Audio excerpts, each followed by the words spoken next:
Hello. So we're going to talk about erosion and deposition today. Obviously, we start off with weathering, where rocks break into smaller pieces, whether due to physical weathering or chemical weathering, by any variety of forces. And once rocks have weathered so that they're smaller pieces, erosion can happen. Erosion moves the sediments, pebbles, sand, soil, clay, even big rocks, depending on the amount of force and the type of force, from place to place. This can be done by water, as in this small creek here. You can see it carrying dirt along. Wind, as with this sandstorm in a desert.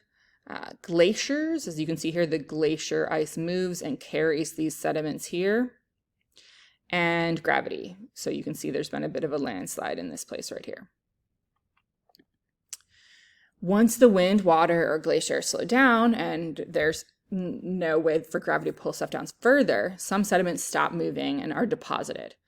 Deposition is what we call this process of the sediments stopping moving. So in the sand, these sand dunes created are because sand was pushed up and then deposited at the top of the hill. And this delta here was created when the river slowed as it enters the bay and deposits some of the sand, and so you end up with this fan shape.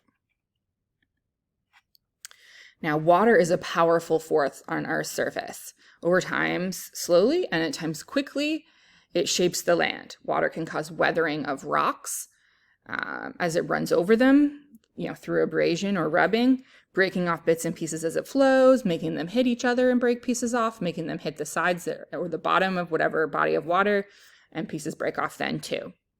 Water is also a powerful force for erosion, where it washes away rocks, soil, sand, and other sediments, moving them from one location to another location.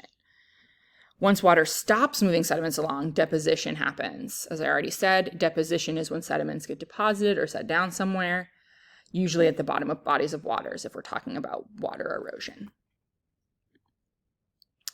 Now,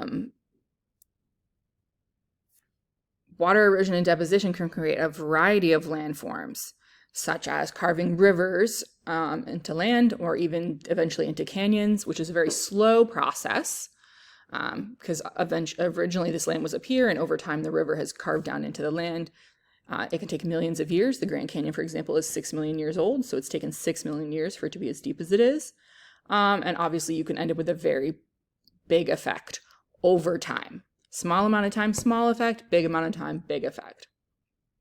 You can also end up with fan-shaped deltas. So as I already said, when rivers slow as they enter the sea, they deposit sediments, because the heavier sediments, because they're not flowing as quickly. And over thousands of years or even longer, you can end up with this delta. So this is also a slow process, not as slow as carving a really deep canyon, but pretty slow geologically, and has maybe a medium effect. Not as big as a huge canyon, but still pretty large. And the more time passes, generally the bigger the delta would be. But again, water can also create landforms and have effects very quickly.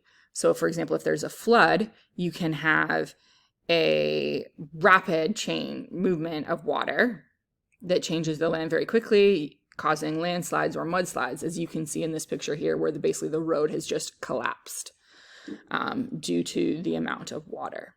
So that is water erosion and deposition.